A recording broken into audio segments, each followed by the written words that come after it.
Hey guys, today we're going to be talking about staying in your power. Now, this is a very hot topic because it is really the difference between you getting what you want and not.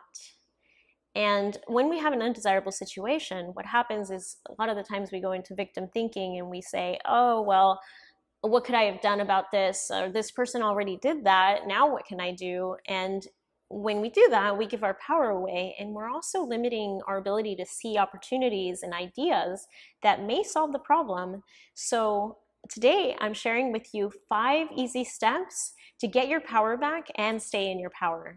So step number 1 is to recognize your power. Step number 2 is to accept the situation and your responsibility in it. Step number 3 is to let go.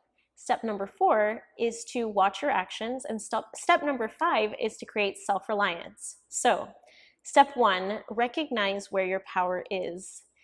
And I can tell you right away, it's within yourself. Even though you're in a situation where there are many different elements, and you feel like, well, this person's already doing that, and I'm over here, what can I do? And what can you do? That's the good question, is you want to ask yourself, what do you still have the ability to do? And really, a lot of the times is how you respond, what your actions are, or what you think about the situation, what your perspective is, or how you feel about the situation. Really key in on, like, how is this making me feel right now? And realize that you have the power to change that. So recognize your power and recognize that it is within yourself. Step number 2 is to accept the situation and your responsibility in it. It's very important that you realize that no matter where you are, there's something that you played a part in that got you here. And even if you were completely oblivious to that whole thing, there's a reason it's happening, because there's something that you're learning from it, you're growing from it, or there's something that you're going to see from it. Regardless, even if you completely believe that this was something that you had no doing in, you're here now, so this is your reality, and where are you going to go from here? So it's really about acceptance and responsibility. Now you take the responsibility in this moment to decide, how am I going to bring this forward? So that brings me to step number 3, which is let go. And you want to let go of the past, you want to let go of what happened, you want to let go of all that stuff that even brought you here, and say, what am I able to do from this moment forward?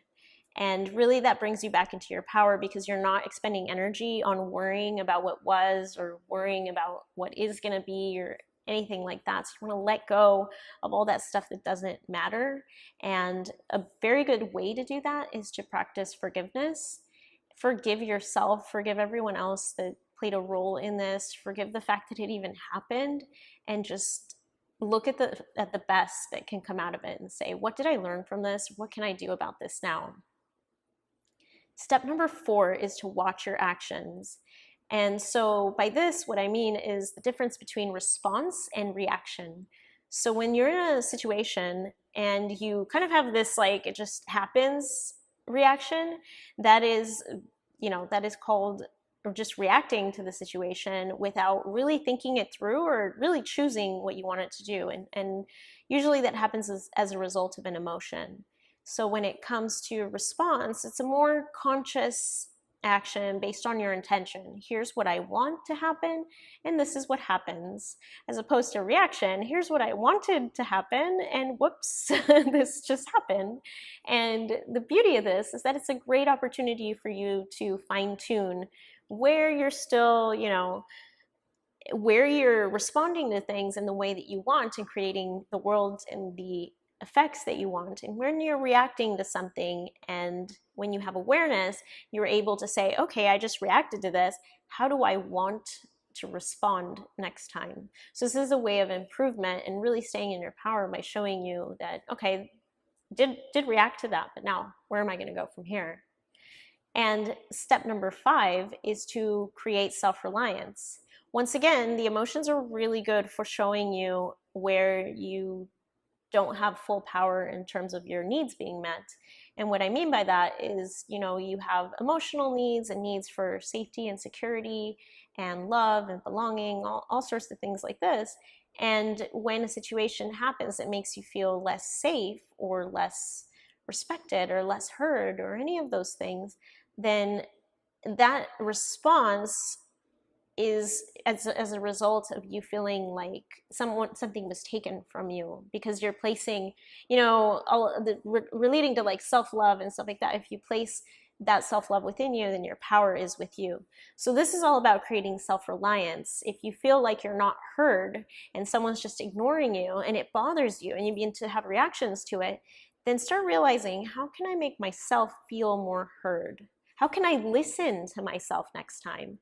So when you begin to fulfill this from the inside, then no matter what happens outside, it doesn't sway you anymore, because you have everything you need inside of you. So those are my 5 tips to staying in your power. And once again, they are: recognize where your power is, which is within you. Step number 2 is accept the situation and your responsibility in it. Step number 3 is to let go. Step number 4 is to create awareness for your actions. And step number 5 is to create self-reliance.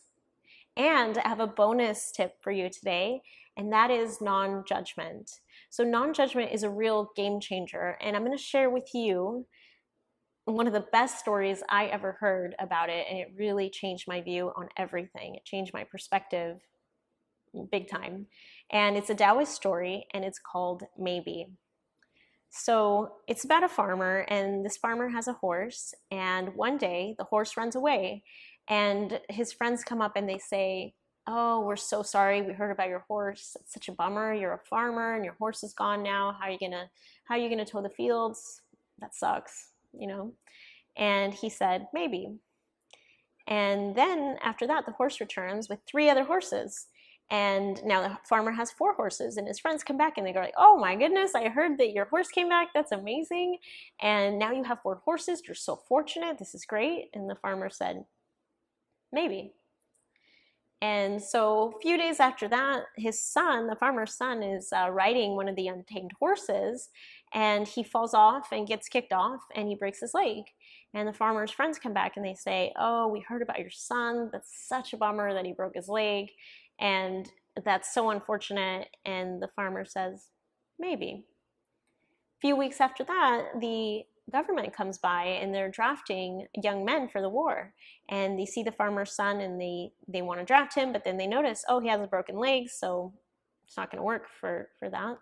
And the farmer's friends come by and they say, "Oh, you're so lucky that your son didn't get drafted. What luck, you know?"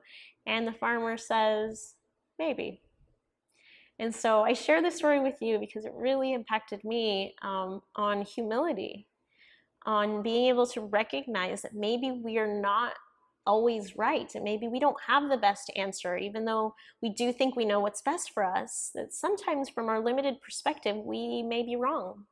And so this helps to really see from a more of a bird's eye view and get an objective perspective on the situation.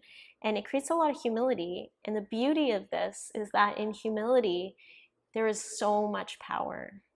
And so once you recognize that you may not always be right and your need to control doesn't have to be there, then you can find true power in that. So let me know in the comments what you think and how it goes for you, and best wishes in really creating that life that you want to live, going after what you want, and staying in your power to do so.